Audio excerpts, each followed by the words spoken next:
नमस्कार मंडळी. तर आज मी चाललो होतो रॉक गार्डनला. तर रॉक गार्डनला मी जातोय मे महिन्यानंतर, खूपच दिवसानंतर जातोय. म्हणजे बघायला गेलं तर काय पावसाने इतकं वैतागाला दिलंय ना, घरातून कुठे बाहेर पडता येत नाही. तर मम्मीला बोललो, मम्मी पाऊस थांबला तर मी इथेच जाऊन येतो बोलून जाऊन आलो रॉक गार्डनवरती.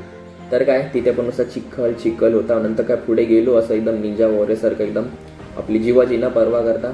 तर मंडळी इथे सांगेन, कधी कधी मनाला शांतता हवी असते. नाही लोकांची गर्दी, नाही आवाज, फक्त मी आणि निसर्गाचा तो शांत सागर.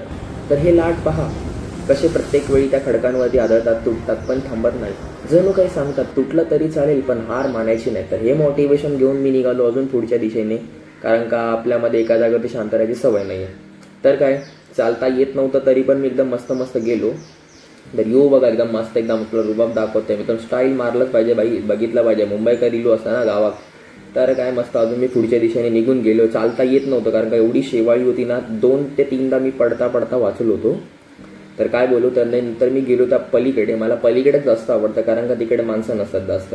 तर काय जास्त खाली जाता आलं नाही तिकडे, कारण का लास्ट टाइम मी खूप गेलो पुढे. बघू शकता तुम्ही की तिथे पाणी सुकलंय, खूप गेले, पण ते शेवाळी खूप आली. तर शेवाळी होती म्हणून मी खाली उतरलो नाही, रिस्क नाही घेतली उगाच, एकाचं 2 नको. तर काय संध्याकाळ झाली, काळोख झाला, काय दिसत नव्हतं. मी बोललो चला तर घरी जाऊया. तर हे असे रस्ते कोकणातील एकदम रात्री एकदम माहिती आहे तुम्हाला काय होतं आमच्या कोकणामध्ये.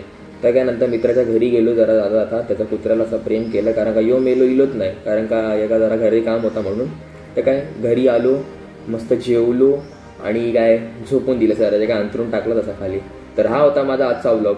तर मंडळी, तर माझा हा व्लॉग आवडला असेल तर प्लीज लाईक, शेअर आणि सबस्क्राईब करायला विसरू नका. जय मिडबावकर व्लॉग्स.